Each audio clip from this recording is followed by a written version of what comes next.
Hello. I suffer from obsessive compulsive disorder, which is an anxiety disorder in which people have unwanted and repeated thoughts, feelings, ideas, or behaviors. In other words, my life is a systematic pattern.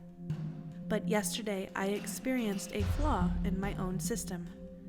I awoke that morning in my lakeside home promptly at 6:45 a.m. I do this every morning.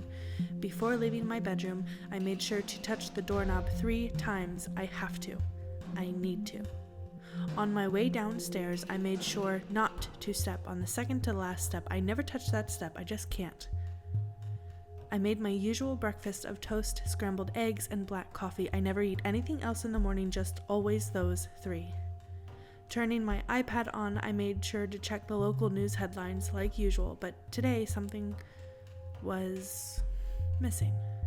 I couldn't place my finger on it. Did I forget something? The strange feeling lingered with me all the way to my car. On my way out the front door, I made certain to lock my door, then unlock it and lock it again. Driving to work, I couldn't help but feel like a part of me was missing. What did I miss? How could I have possibly missed it? I hoped that the feeling would surpass while at work that day. It didn't. It stayed with me for 12 whole hours. I left the office around 6:45 p.m. to head back home.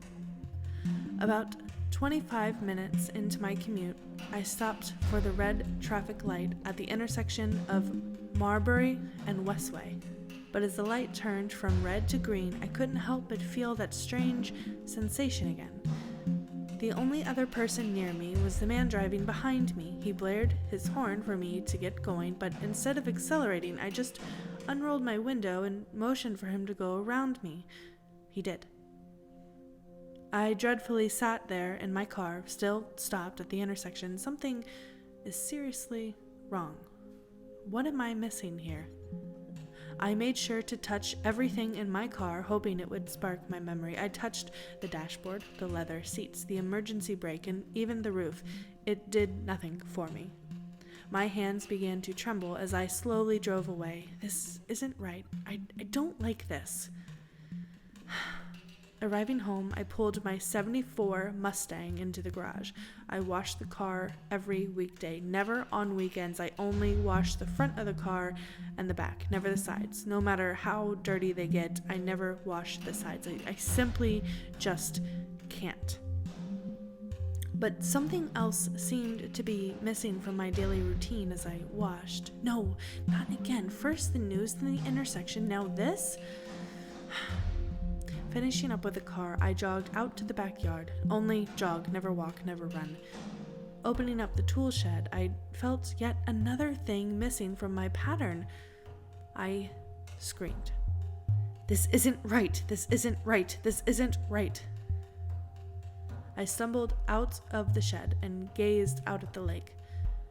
It always seemed to calm me when my anxiety got out of control.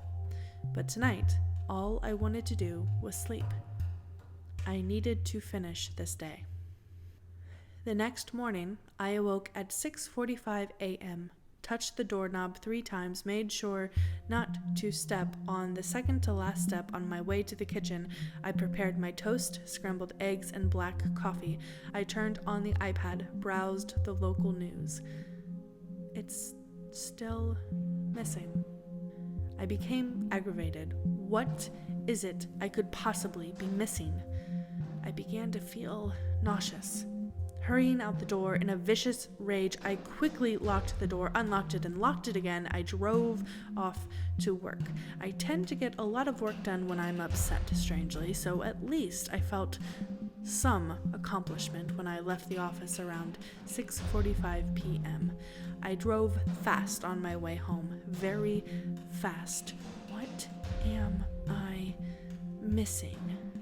I approached the red light at Marbury and Westway.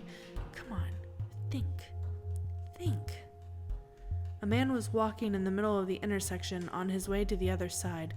Why can't I remember? The man's head spun as he noticed my Mustang coming straight for him at 85 miles per hour. I noticed him too. A wave of horror crossed my face as I watched him drive to one side. I swerved into the same direction. A loud clunk was made as I crushed the man underneath my vehicle. Oh, God. Jumping out of my car, I hesitated on what to do. He lay there, writhing in agony, making horrendous guttural wails. I popped open the trunk to my Mustang, lifted the screaming man, and heaved him in. I drove. Upon entering my garage, I made sure to wash the blood off the front and rear of the car. The sides were not necessary. After dragging his broken body out to the backyard, I jogged to the shed. Inside were black garbage bags, cinder blocks, and a hacksaw. After dismembering the man, I was able to fit both the remains and a cinder block into the bag. Dropping him into the lake was all that was left to do.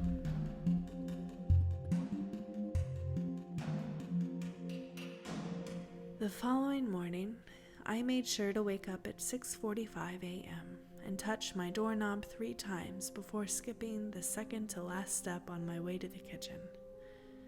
While eating my toast, scrambled eggs, and black coffee, I browsed the local news on my iPad. The top headline, "Hit and Run Serial Killer Strikes Again." I smiled. Back to normal.